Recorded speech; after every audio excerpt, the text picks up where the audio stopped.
Hello, my name is Jordan Belgrand, and this is the continuation on the Three Treasures lectures. Today, we're going to be talking about the seven emotions. Back to a quote, so I'm going to bring this up. This is from the Yellow Emperor's Classic of Internal Medicine. This text was written around the second century BC, and you'll find a lot of uh, yeah, like um, the seeds or the roots of traditional Chinese medicine stem back to this book. So let's check out this quote, and you'll find within it each part mentions the seven emotions. So anger causes energy to rise, joy causes energy to slow down, grief causes energy to dissipate, fear causes energy to descend. Fright causes energy to scatter. Exhaustion causes energy to wither. Worry causes energy to stagnate. There it is. So what we have here is this very terse quote with the seven emotions and how they're interlinked with your energy. Um, if you've been practicing Qi Gong for a while now, it really, you know what? It doesn't matter so much the timing because people can practice for a very long time and still not be progressing to the Qi door. And then there's people who can practice for a short time but have a very competent teacher or master and move into those stages very quickly. So for those who uh, can connect with their energy and can sense their energy body, which by the way is, you know, it's not, the energy body isn't as such generated by the physical body. All the bodies, the energy body and the mental body, and behind that, the causal body, and behind that, the spiritual body. All of these are, in a sense, the real bodies that build on top of each other, producing the physical body and this, holographic realm. So if you can sort of step back from the physical and tap into the energetic, um, you will sense that if you have these emotions within your body, this is how the energy body responds to those emotions. Um, I think a real easy example is if we have a look, and I'm just going to go back to the quote to, I want to see the one, I think they said, anger causes it to rise, right? And I just want to see if and fright causes it to scatter. That makes a lot of sense if you're doing your martial arts training and you've ever been in a situation with, it can be in the training hall, which is where it's controlled, which is good, or it could be in the street where it's completely unexpected. And you can also watch this with videos online of things that are occurring, like people getting in fights or getting attacked and so forth. But you'll notice if somebody gets angry, they tend to puff up their chest, right? And you can see that the energy it's rising up and over. Um, Funnily doing this and tensing up like that actually makes you weaker because it's taking you away from your center, and it's taking you away from your rootedness to the planet, to the earth, where you can draw immense amounts of power. And there's nothing esoteric about that. You can look at any good boxer and see how they transfer their power from the earth through their leg out through their punch. If we look at people who, when they are attacked or something happens to them and they get frightened, you'll see they go, you can hear it, you hear the saying, weak at the knees, or they lose all of their energy. The energy itself is scattering.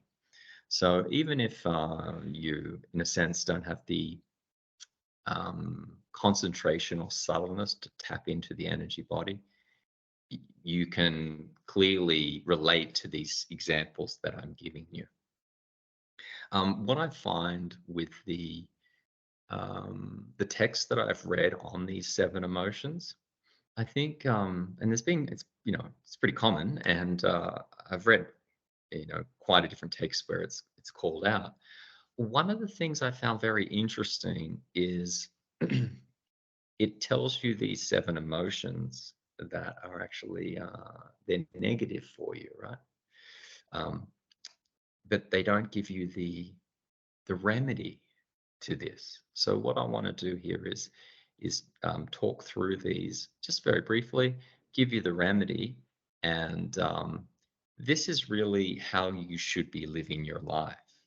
And if you find that in your daily living, you can treat this as a meditation, that you are a certain personality type or trait that exhibits one of these seven or multiples of these seven, you probably have an unhappy life. First and foremost, mentally, you're going to be disturbed. Energetically, you're going to be sort of drained. And you're just generally probably going to be an unhappy person.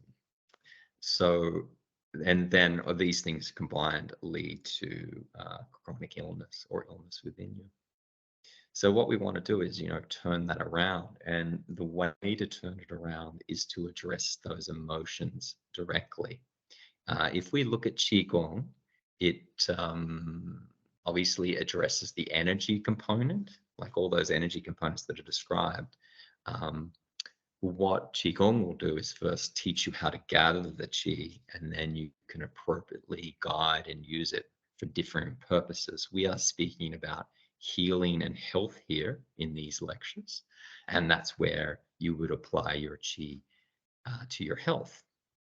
Of course, it can be applied in other areas such as martial, but I'll probably save that for a different talk. So let's have a look at this, right? So the first is anger.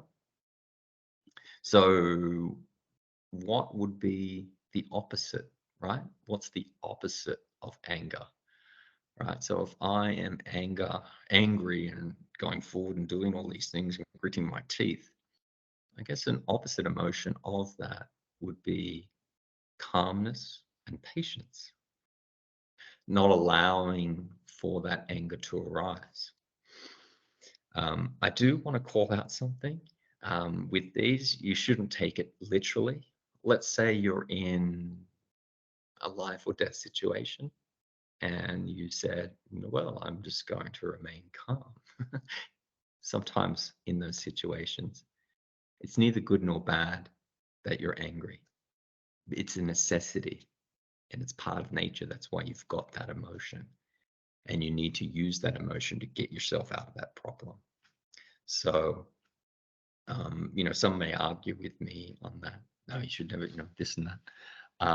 But if you need to speak up and stand your ground, well, you can do that assertively. There's that term assertiveness, and you don't spill over into aggression and anger. But you can see it's assertiveness is, in a sense, a ramping up of aggression in that direction to give you that power, that energy to stand your ground. So when I say, calmness and patience, obviously there is pieces to that where you're not just rolling over and being, meek and so forth. You are still maintaining your ground. Let's take the next one, joy. Now that's a funny one because you look at that and you go, well, why is joy a bad thing? I would say what they're pointing to here is hysterical fits of laughter, like sort of manic laughter. People are always sort of, like the Joker, so to speak. He's a pretty good example of this. And another one is people themselves who can be very nervous and they have a bit of difficulty calming themselves down. To deal with that nervousness, they can sometimes laugh, and that's not healthy at all. So you don't say the opposite of joy is sadness, so I go around and being sad. Um, you know, the funny thing is, it's great to have joy in your life. And if you can just feel joy here and now and not need any form of desire that needs to be filled or some action that needs to be taken, you can just sit and be joyful. That's perfect. Just noting these examples that I gave, they're these anxious type of jittery or hysteria type laughter. And so what we see there is we need that sort of calmness brought in, and it's a natural, and the joy of being is what you want to practice. The next one they have here is grief. Of course, if you're going through a very tough time, it could be the splitting of a family, it could be death of a loved one, and so forth. Grief's going to happen, and it's natural, and you should grieve and let it unfold. What's not natural is it for it to continue on and continue to drain you. You need to get back on track with life. So this is an excessive type of grief. If we look at that, the antithesis of that one would swing us back to being happy, being joyful. And you might notice that that's what I just spoke about before. So it doesn't necessarily mean, we have 7 bad things. That means we have to have 7 good things. Sometimes you can, do one thing and it counteracts multiple bad emotions. So keep that in mind, and it probably shows the power of joy. Next one they've got there is fear. Can't think of a good reason to be fearful. It can happen, of course, when you're in a life or death situation, or somebody's attacking you, or even when you're doing free sparring, it's under controlled condition, you can become fearful. I think under those sort of circumstances, the practice of your martial art is to be able to control that emotion, in the sense that the fear doesn't overtake you and cause you to lock up. You want to be able to maintain a level of relaxation. So I would say the sort of antithesis to fear, of course, there's a level of confidence that you need. You need that confidence. But in those very fast situations, something's happened and causes that fear, can you relax yourself back? But can you rechannel that fear, that instead of it making you sort of weak or tightening up, you can relax through it and tap into the energy of your adrenals that might be driving that fear. And then you can take something that would have had you inhibit yourself, but then empower yourself in a defensible situation or a defending type of situation. Next is fright. Well, I'm not going to repeat myself. If we have a look at that, it's the same deal, right? Fear, fright, we can sort of bundle them together, and how you learn to relax through it and control the adrenals. Next one is exhaustion. Exhaustion's a funny one in that the best way to deal with exhaustion is, you might think, oh, well, I should meditate more. I should, you know what? If you're exhausted, go sleep. Right? You need to sleep. You need to rejuvenate your body. Get yourself into a healthy sleep pattern. Then after you know how to sleep, then you can think about meditation. All right. There's a great master renowned for his enlightenment in multiple schools. And when he would go on retreat, the first thing he would do for the first 3 days is go put himself to bed. He would just sleep, sleep, sleep. Then he would get up and he'd sit, and then he probably meditates for the next 90 days or year or whatever it is, right? But he knew that he needed to knock over and, eliminate the exhaustion from his body. Um, when we look at training, you don't want to overtrain. I've fallen what victim or you know suffered this because I have an addictive personality, and when I hooked onto the training, I wanted to keep training. One of the things you want to look into, and you can see this. Let's just talk about exercise in general. Um, it's great that it's getting brought into the masses. If you look at these, gold-winning athletes or world champions and this sort of thing, when they train, they may train. Let's say they train 6 or 7 days a week, right? So they're professional athletes. Out of those days of the week, 2 days a week, they're doing their VO2 max training. Not every day, not all the time. The rest of the time, they're training in an area where they're able to hold a conversation like I am with you, right? So when you do your training, keep that in mind. You don't have to be pushing yourself all the time.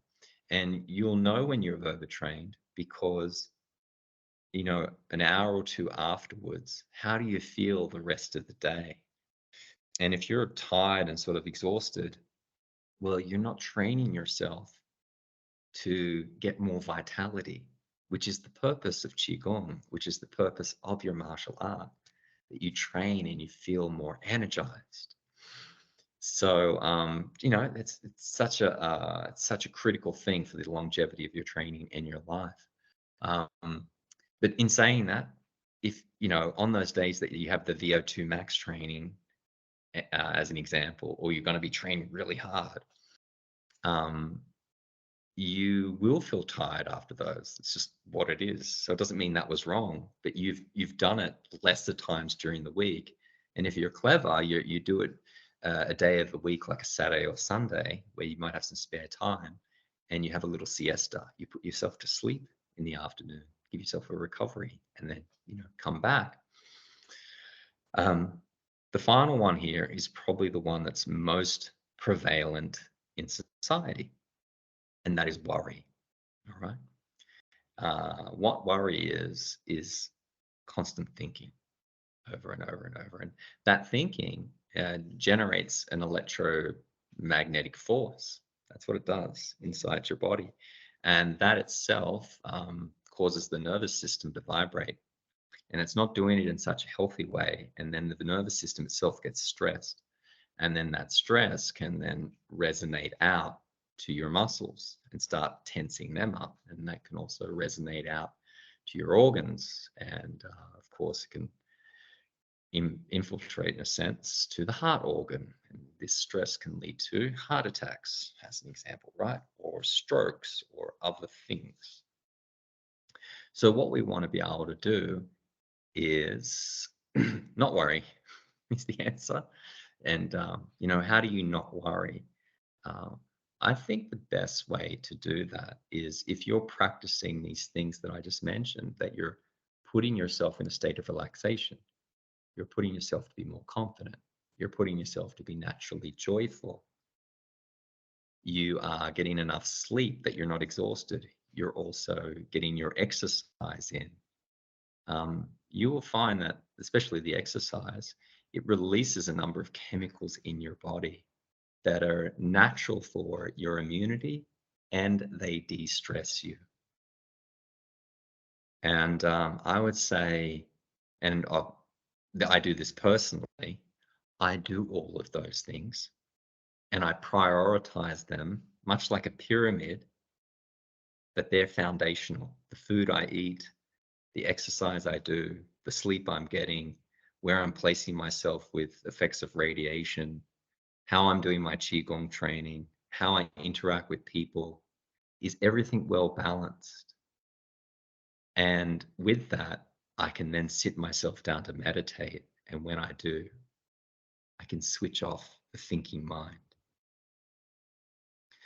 Um, that has taken time, doesn't happen overnight.